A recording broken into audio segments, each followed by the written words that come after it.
ஹாய்ங்க. இன்றைக்கி chicken gravy செய்ய போகிறோம். சிக்கன் கிரேவிக்கு தேவையான பொருள் என்னன்னு பார்த்துக்கலாம்.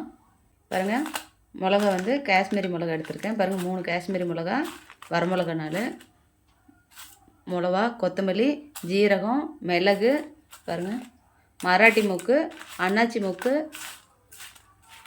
சோம்பு, கசகசா எல்லாம் எடுத்துருக்குறோம். சோம்பு எடுத்துருக்குறோம், இன்னும் கசகசா சேர்க்கல. இன்னும் கொஞ்ச நேரம் கழித்து கசகசா சேர்த்துக்கலாம். இப்போ உடனே சேர்த்துக்கிட்டோன்னா நல்லா இருக்காது. அன்னாச்சி மொக்கு சேர்த்துக்கலாம். இந்த மராட்டி மொக்கு, அன்னாச்சி மொக்கெல்லாம் சேர்த்தணும் அப்படின்னா நல்ல ஃப்ளேவர், மனம் நல்லா கொடுக்கும். நம்ம இன்றைக்கி சிக்கன் கிரேவிக்கு தானே செய்கிறோம், அதனால் அதெல்லாம் சேர்த்துருக்கேன். இந்த மாதிரி வறுத்து அரைச்சி செஞ்சோன்னா ரொம்ப டேஸ்டியாக இருக்கும். கசகசா சேர்த்துக்கலாம். நல்லா வறுத்தாச்சு. இதை இப்போ நம்ம ஒரு பிளேட்டில் கொட்டி ஆற வச்சுக்கலாம். அரிசி சேர்த்துக்கலாம். சின்ன ஸ்பூனில் மட்டும் 1 ஸ்பூன் அரிசி சேர்த்துருக்கேன். பாருங்கள், கரிஞ்சிராமல் வறுக்கணும். பாருங்கள், வறுத்தாச்சு. இதை நம்ம இப்போ ஆற வச்சுக்கலாம். உளுத்தம்பருப்பு, கடலைப்பருப்பு இதை சேர்த்துக்கலாம். ஆனால் இதுக்கு வந்து நம்ம கொஞ்சமாக எண்ணெய் விட்டுக்கலாம். கொஞ்சமாக எண்ணெய் சேர்த்துக்கலாம். எண்ணெய் சேர்த்துக்கிட்டோன்னா நல்லாயிருக்கும், மணமாக இருக்கும். அதுக்காக தான் எண்ணெய் சேர்க்குறது. பாருங்கள், நல்லா வறுத்தாச்சு. இது கூட 1 ஸ்பூன் பொட்டுக்கடலை சேர்த்துக்கலாம். இதை நல்லா ஆற வச்சு அரைச்சிட்டு வந்துடலாம். கடாயை வச்சாச்சு. எண்ணெய் சேர்த்துக்கலாம். எண்ணெய் கொஞ்சம் ஜாஸ்தியாகவே சேர்த்துக்கோங்க. கடுகு, உளுத்தம் பருப்பு சேர்த்துக்கலாம். கருவேப்பிலை தழை சேர்த்துக்கலாம். பச்சை மிளகாய் சேர்த்துக்கலாம். இஞ்சி பூண்டு சேர்த்துக்கலாம். கூடவே மஞ்சள் சேர்த்துக்கலாம்.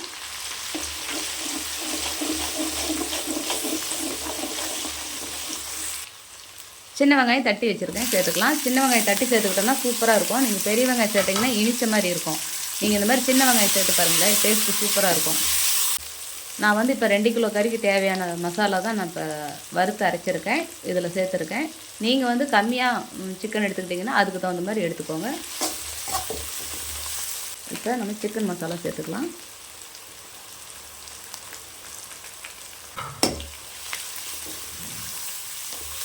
நல்லா இந்த எண்ணெயிலே வதக்கணும், அப்போ தான் நல்லாயிருக்கும். உப்பு சேர்த்துக்கலாம். தேவையான அளவு உப்பு சேர்த்துக்கலாம்.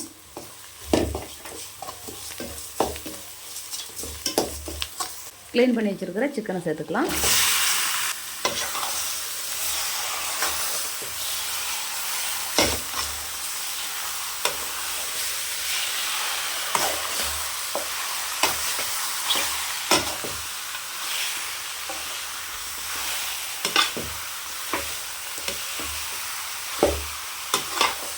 இந்த மாதிரி நல்லா பரட்டி விடுங்க.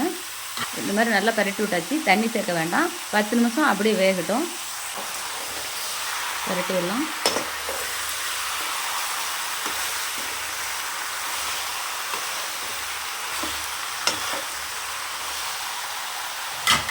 நம்ம இப்போ வறுத்து அரைச்சலையே அதை பொடியை சேர்த்துக்கலாம்.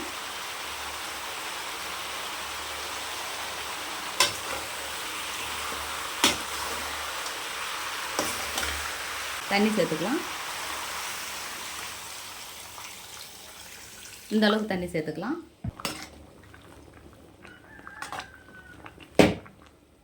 இந்த மாதிரி நல்லா கொஞ்சம் பரட்டி விட்டுட்டே இருங்க. இது வந்து ரொம்ப நேரம் வேக வேண்டியதில்லை. இது வந்து பாய்லர் கோழி தான். நம்ம வந்து நாட்டுக்கோழி தான் நல்லா வேகணும்.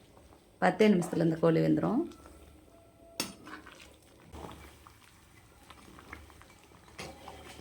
பாருங்கள், நல்லா வேகட்டும். இன்னும் கொஞ்சம் வெந்ததையும் நம்ம குக்கரில் வச்சுக்கலாம். ஒரே ஒரு விசில் மட்டும் விட்டோம்னா சூப்பராக இருக்கும். நல்லா பஞ்சு பஞ்சாக வெந்திருக்கும். பாருங்கள், நல்லா முக்கால்வாசி வெந்துருச்சு. இதை நம்ம இப்போ குக்கரில் வச்சு தாளிச்சிக்கலாம். குக்கர் வச்சாச்சு. எண்ணெய் சேர்த்துக்கலாம்.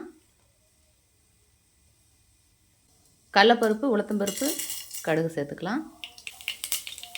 கருவேப்பிலை சேர்த்துக்கலாம். இஞ்சி பூண்டு பேஸ்ட்டு சேர்த்துக்கலாம். இஞ்சி பூண்டு வந்து நம்ம தட்டி சேர்த்துக்கிட்டோம்னா சூப்பராக இருக்கும் மனம். நீங்கள் வந்து அப்படியே போட்டு இது பண்ண வேண்டாம். மிக்சியில் போட்டு அரைச்சிட்டோன்னா ரொம்ப நைஸ் ஆயிரும். அதனால் இந்த மாதிரி தட்டி சேர்த்துக்கோங்க.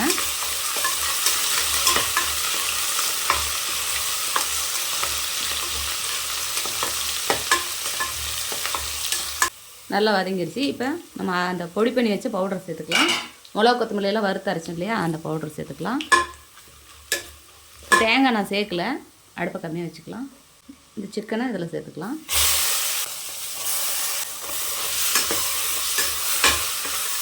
இன்னும் எல்லா சிக்கனையும் சேர்க்கணும், எடுத்து சேர்த்துக்கலாம்.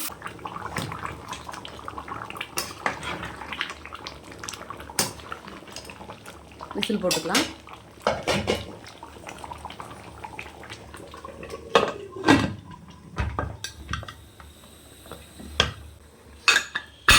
ரெண்டு விசில் வரட்டும். சூப்பராக பஞ்சு பஞ்சாக வெந்திருக்கும். பார்க்கலாம், ஓப்பன் பண்ணி பார்க்கலாம்.